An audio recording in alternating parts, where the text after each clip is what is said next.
Hello बच्चों, let's start this question. So this question says, what do you understand by position vector and displacement vector?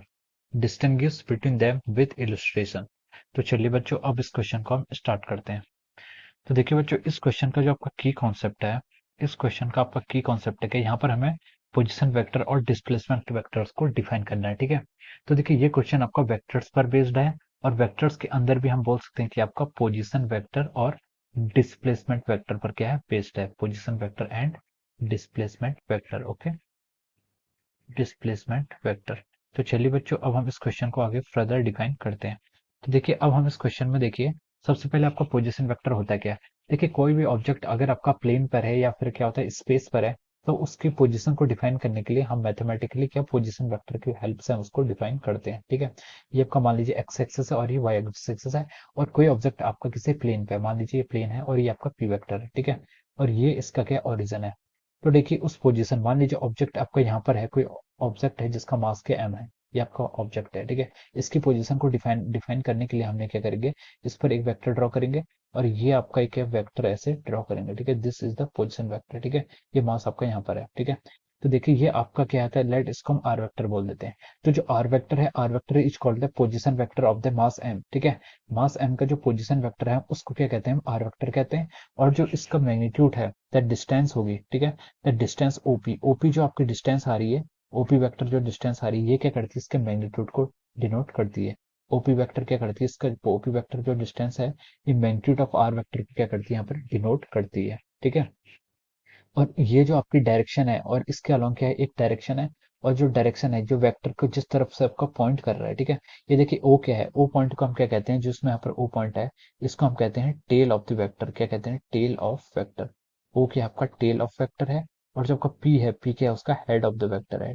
P क्या है, head of vector. ठीक है, तो जो एक लाइन कर रही है, ज्वाइन कर रही है from the tail to the head, ये लाइन क्या कर रही है, उसकी डायरेक्शन को दिखा रही है। डायरेक्शन मतलब उसका ओरिएंटेशन या फिर स्पिन दिखा रही है। ठीक है, तो ये क्या दिखाती है, उसका ओरिएंटेशन या फिर स्पिन कह लेते हैं। ठीक है, ओरिएंटेशन या फिर स्पिन दिखाती है किसी भी पॉइंट का मास का। ठीक है, तो देखिए स्पेस में, इस स्पेस या किसी प्लेन में रिप्रेजेंट करने के लिए हम किसी भी पॉइंट को, या फिर हमारे पास कोई भी ऑब्जेक्ट है, हम क्या करते हैं, पोजीशन वेक्टर का यूज करते हैं। ठीक है, पोजीशन वेक्टर आपका ओरिजिन से पास होता है, और जो उसकी लेंथ होती है, the length of the position vector gives the magnitude of the vector.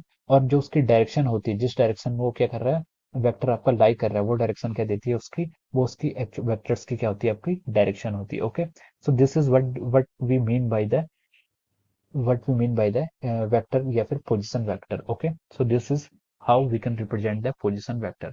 अब देखिए, अब हम यहाँ पर, हमें नेक्स्ट क्वेश्चन उसने पूछा है कि व्हाट इज डिस्प्लेसमेंट वेक्टर। हमें क्या करना है, डिस्प्लेसमेंट वेक्टर भी डिफाइन करना है। ठीक है, डिस्प्लेसमेंट वेक्टर,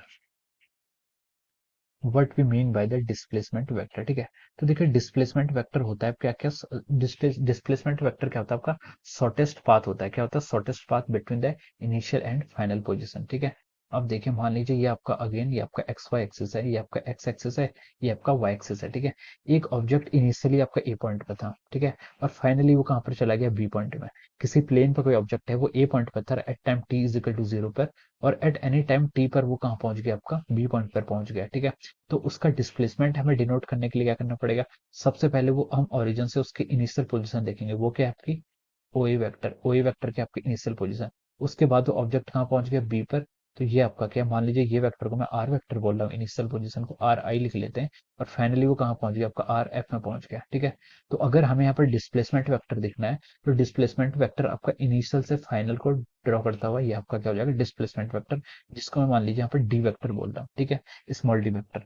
तो हम यहाँ से क्या लिख सकते हैं, देखिए R vector plus of our D vector, अगर हम ट्रायंगल लॉ ऑफ एडिशन को यूज करें, तो देखिए R vector plus of D vector कितना हो जाएगा, यहाँ से आपका आर एफ वेक्टर लिख सकते हैं। या फिर हम यहाँ से डी वेक्टर, डिस्प्लेसमेंट वेक्टर को लिख सकते हैं R F vector minus of are I vector, यानी कि final vector, final position vector minus initial position vector. ये आपका क्या देगा, यहाँ पर डिस्प्लेसमेंट वेक्टर आपको डिनोट करता है। ठीक है, so this is how we can define the displacement vector. और हमने यहाँ पर क्या पोजीशन वेक्टर और डिस्प्लेसमेंट वेक्टर को क्या कर लिया, डिफाइन कर लिया। ठीक है, ये क्या करता है, डिस्प्लेसमेंट वेक्टर में जो इसका आर एफ माइनस आर आई है, ये इसका क्या देगा, मैग्नीट्यूड देगा। और जो इसकी डायरेक्शन है, ये आपका जो डिस्प्लेसमेंट डी वेक्टर आ रहा है, डी वेक्टर की जो डायरेक्शन है, उसी डायरेक्शन क्या होगी, आपकी डिस्प्लेसमेंट वेक्टर की भी आपकी वही डायरेक्शन होगी। ठीक है, अब उसने बोला कि distinguish between them with illustration. आपको पोजीशन वेक्टर और डिस्प्लेसमेंट वेक्टर में क्या डिफरेंस को यहाँ पर बताना। वेक्टर है, पोजीशन वेक्टर क्या होता है आपका, स्पेस में हम जैसे पोजीशन वेक्टर को डिनोट करते हैं, ये क्या आपका एक्स वाई है, ठीक है, ये आपका एक्स वाई कोऑर्डिनेट सिस्टम एक प्लेन है। पोजीशन वेक्टर होता है आपका, देखिए जैसे पॉइंट पी आपका ऑब्जेक्ट है, ठीक है, हमें इसका पोजीशन डिफाइन करने के लिए हम इसको ओरिजिन के रिस्पेक्ट में क्या करेंगे, ऐसे डिफाइन करेंगे, ठीक है। तो जो आपका पोजीशन वेक्टर है, यहाँ पर हम क्या एज्यूम कर रहे हैं कि ओ आपका क्या ओरिजिन है, और एक पार्टिकल क्या है आपका, ये यहाँ पर पार्टिकल आपका पी पॉइंट पर है, ठीक है।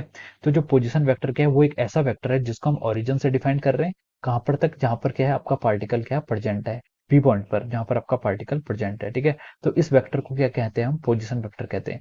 और डिस्प्लेसमेंट वेक्टर होता है कि मान लीजिए पार्टिकल आपका यहाँ पहुंच गया कुछ टाइम बाद, ये उसकी पोजीशन डिफाइन कर रहा है। तो जो डिस्प्लेसमेंट वेक्टर होता है, डिस्प्लेसमेंट वेक्टर का जो इनिशियल होता है, इनिशियल कहाँ पर होता है, जहां से वो स्टार्ट होता है, वो उसकी इनिशियल पोजीशन होती है, और जहां पर वो जाके खत्म होता है वो क्या होती है, उसकी और उसकी फाइनल पोजीशन होती है।